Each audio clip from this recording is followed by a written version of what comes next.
ተደግፌ ጉልበቴን አቀርቅሬው አንገቴን ሳለቅስ አየኝና አምላክ ያረገኝ ቀና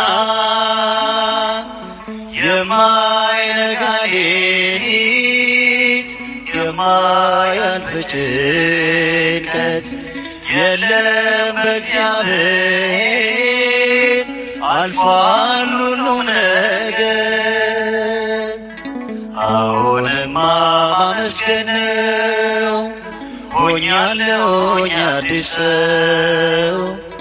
ቅኔን ያውጣ አንደበቴ ለጎበኘኝ እግዚአብሔር አባቴ። አሁንማ ማመስገን ነው ሆኛለሁኝ አዲስ ሰው። ቅኔን ያውጣ አንደበቴ ለጎበኘኝ እግዚአብሔር አባቴ።